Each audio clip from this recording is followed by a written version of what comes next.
चलिए दोस्तों, आज की कहानी शुरू करते हैं। आज की कहानी होगी Iron Man versus the laser. तो कहानी की स्टार्टिंग कुछ ऐसे होती है कि स्टार्क इंडस्ट्रीज में कुछ चोर उचक्के चोरी कर रहे होते हैं।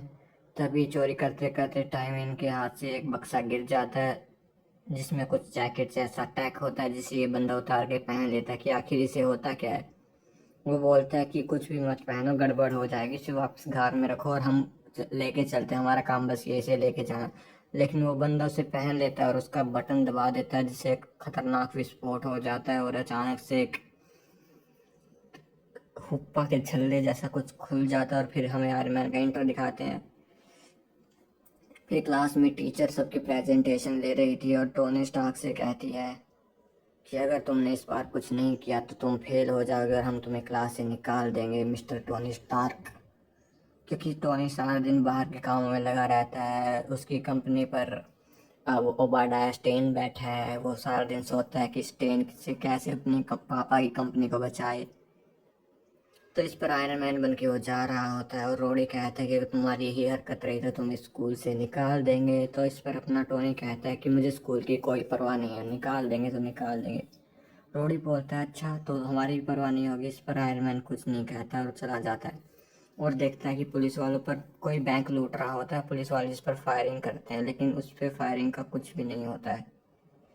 वो बंदा खुद को द लिविंग लेजर बताता है और अपनी आयरन मैन इस पे कहता है तुम खुद को द लिविंग लेजर कहते हो और अपनी शक्तियों का इस्तेमाल बस बैंक लूटने के लिए करते हो।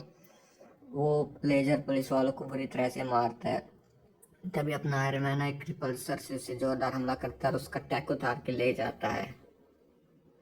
फिर और देखते हो उस टैग पे स्टार्क इंडस्ट्रीज लिखा हुआ था। तब टोनी और पेपर आपस में बात करते हुए बताते हैं कि उसके पापा और वो जो एक्सपेरिमेंट करते थे ना, तो वो सभी को वोल्ट नामक जगह पे रखते थे कंपनी में, अपने टूटे फूटे या खराब या अनफेल्ड एक्सपेरिमेंट को। उनमें से ही एक था जो लेजर ने पहना हुआ था। इस पर थोड़ी और बहस होती है। रोडी बताता है कि स्कूल से उसे कॉल आया है और उसकी मोम से मिलने को बुला रही है। तब टोनी कहता है कि मुझे पता है आप क्या कहने वाली आंटी। लेकिन वो आंटी उसे एक होलोग्राम दिखाती है उसके डैड का, जिसमें उसका डैड उसे कहता है कि बेटा, मैं नहीं चाहता कि तुम अपने काम में इतने उलझे रहो कि समाज को भूल जाओ। तुम्हें समाज पे भी ध्यान देना चाहिए। मैं नहीं चाहता कि तुम एक अमीर जादे बनो बिगड़े हुए।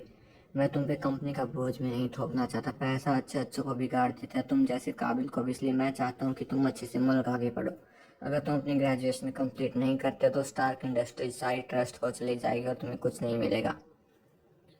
ये सुन के पेपर की मोम बोलती ओह मतलब रोडी की मोम बोलती है कि मैं तुम्हें ये पहले नहीं बताना चाहती थी क्योंकि वो तुम्हारे लिए दुख का समय था, लेकिन अब मेरे पास और कोई चारा नहीं था। बेटा, हम तुम्हारे साथ हैं, तुम्हें वो सब मिलेगा, बस पढ़ाई करो। वहाँ द लिविंग लेजर के साथ जेल में कुछ हो रहा था। अचानक से केमिकल रिएक्शन वगैरह, जिससे वो ब्लास्ट करके बाहर भाग जाता है। वहाँ आयरन मैन कहता है कि मेरे डैड को ये बिल्कुल भी पता नहीं होगा कि ओबाडाया उनके एक्सपेरिमेंट के साथ क्या कर रहा होगा, और ओबाडाया के उन एक्सपेरिमेंट्स को रोकने की ताकत बस उसी में है। लोगों की जानों का सवाल है, ये रिस्क नहीं ले सकते। और रोडी और पेपर को गुस्से में आके चले जाने को कहता है। वहाँ द लिविंग लेजर आज़ाद हो जाता है। वो लोग पढ़ाई पे थोड़ा ध्यान देते। टोनी कहता है तुम लोग सही थे, मुझे ऐसे बात नहीं करनी चाहिए, अब से मैं पढ़ाई पे भी थोड़ा ध्यान दूंगा, और पढ़ने लग जाता है। रोल की तैयारी करते हैं, थोड़ी पढ़ाई वढ़ाई करता है, क्लास में थोड़ा अच्छा परफॉर्मेंस करता है, थोड़ी प्रैक्टिस करते हैं, रिहर्सल करते हैं। और धीरे धीरे धीरे धीरे धीरे धीरे रात को उनका इंटरव्यू होता है, मतलब कि एग्ज़ाम का कोई। लेकिन तभी वो लोग देखते हैं कि पुलिस अचानक से जल्दी में कहीं पे जा रही थी, कोई बहुत बड़ी इमरजेंसी है। Guess what guys, the laser is back.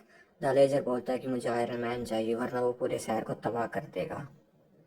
Police वालों को बुरी तरह से वो उड़ा देता है। ये पुलिस वाले तो पता नहीं क्यों आते हैं, सुपर विलन के आगे हमेशा मार खाते हैं। फिर रोडी कहता है कि तुम जाके लेजर से निपटो, हम जाके स्कूल से निपटते हैं। रोडी बोल तो इस पर पेपर बोलती है कि हमारे पास सिर्फ 40 मिनट है लेक्चर शुरू होने में। तो रोडी कहता है हमारे पास सिर्फ 39 मिनट है कोई बहाना बनाने में। और द लेजर पुलिस वाले को ख़त्म करने वाला, तभी आयरन मैन वहाँ पे आ जाता है और द लिविंग लेजर से कहता है तुम बीमार हो। द लेजर कहता है कि तुमने सही कहा था आयरन मैन, मुझे बैंक नहीं लूटनी चाहिए, अब मैं इस ताकत से तुम्हें ख़त्म करूँगा। तो इस पर अपना आयरन मैन कहता है कि पहले तुम सिर्फ एक मामूली चोर उचक्के थे, लेकिन अब देखो तुम खुद कुछ भी नहीं हो, तुम्हारा तो खुद का शरीर भी नहीं है। इस पर वो बंदा आयरन मैन पर हमला करता है और उसे बुरी तरह से पीटने लग जाता है। आयरन मैन के रिपल्सर से उसे कुछ भी नहीं हो रहा था।